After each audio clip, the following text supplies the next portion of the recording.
नमस्कार, आप देख रहे हैं हल्ला बोल टीवी। मैं हूं सुशील कुमार सिंह। कोर्ट में लालू यादव और राबड़ी देवी बहाने लगी उल्टी गंगा, तो कोर्ट ने लगाई फटकार। क्या है पूरा मामला, आइए जानते हैं हल्ला बोल टीवी के editor in chief Deepak Sharma से। देखिए सुशील जी, जो आपके शब्द हैं बिल्कुल जज ने वही कहा है। सीबीआई की जो अदालत है जिसमें सुनवाई हो रही है, विशेष न्यायाधीश विशाल गोगने, जो जज हैं विशाल गोगने, उन्होंने सख्त टिप्पणी की है और कहा है कि लालू प्रसाद यादव और राबड़ी देवी उल्टी गंगा बहाने की कोशिश अदालत में कर रहे हैं। क्या है मामला, हम आपको बताते हैं। मामला है लैंड फॉर जॉब का। लैंड फॉर जॉब यानी कि जमीन लालू परिवार के सदस्यों के नाम करके रेलवे में नौकरी लेने के मामले में लालू प्रसाद यादव, राबड़ी देवी और परिवार के दूसरे सदस्यों के खिलाफ केस चल रहा है। इस मामले में, लैंड फॉर जॉब मामले में, राजद सुप्रीमो लालू प्रसाद यादव और राबड़ी देवी को अदालत में बड़ा झटका लगा है। दिल्ली की विशेष अदालत ने दोनों की याचिका को खारिज कर दिया है। क्या याचिका दायर की थी लालू प्रसाद यादव, राबड़ी देवी ने? कहा था कि जितने भी दस्तावेज हैं उन्हें अनरिलायड दस्तावेज कहा था, अनरिलायड डॉक्यूमेंट्स कहा था, और कहा था कि वो सारे अनरिलायड डॉक्यूमेंट्स उन्हें मुहैया कराए जाएं, उन्हें उपलब्ध कराए जाएं। जज ने अपने आदेश में कहा कि यह जो कोशिश है यह मुकदमे को जटिल बनाने, कॉम्प्लेक्स बनाने और देरी कराने की एक टैक्टिक्स है, एक प्रयास है।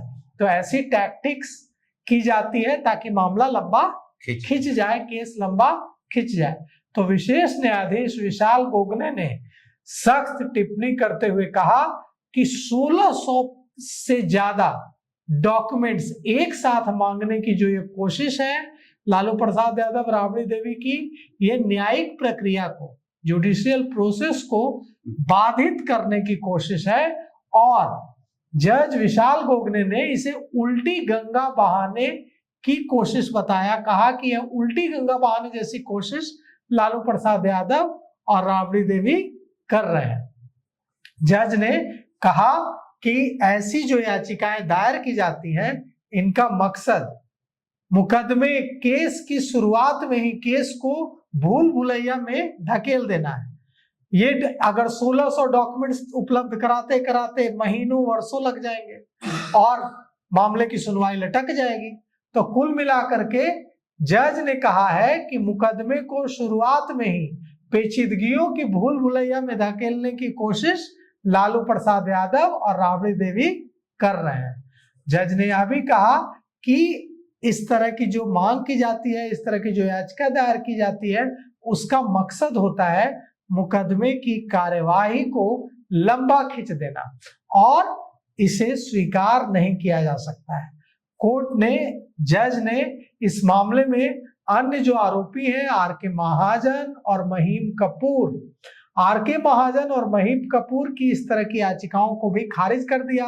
लालू प्रसाद यादव और राबड़ी देवी की याचिका को भी खारिज कर दिया। ये मामला क्या है? ये मामला 2004 से 2009 के बीच का है, जब लालू प्रसाद यादव रेल मंत्री थे भारत के, और उन्होंने रेलवे के 4th ग्रेड, चतुर्थ श्रेणी की नौकरियों के बदले, नौकरियां देने के बदले कैंडिडेट से जमीनें ली। अपने परिवार के, उन पर आरोप है लालू प्रसाद यादव पर कि उन्होंने जिन जिन लोगों को नौकरियां दिलवाई रेलवे में चतुर्थ श्रेणी की, उनके परिवार से बदले में जमीनें लिखवाई और उसके बदले में उन्हें गलत तरीके से नौकरियां दिलवाई, और ये संपत्तियां उनके परिवार और करीबी लोगों के नाम पर नौकरी पाने वाले के परिवार ने लिखी। अब इस मामले की सीबीआई ने जांच शुरू की। अब उनके खिलाफ अब केस चल रहा है, चार्ज फ्रेम हो गया है, आरोप तय हो गए हैं। अब देखिए इस मामले में क्या कुछ आगे होता है। तो मामला कॉम्प्लेक्स हो गया है और भ्रष्टाचार के मामले में लालू प्रसाद यादव और राबड़ी देवी के खिलाफ मामला है। कोर्ट ने बड़ी सख्त टिप्पणी की है। आगे क्या होता है, कोर्ट का रुख क्या होता है और फिर इनकी ओर से कौन सी चाल चली जाती है, ये देखना दिलचस्प होगा। अभी तक के लिए इतना ही। देखते रहिए हल्ला बोल टीवी। धन्यवाद।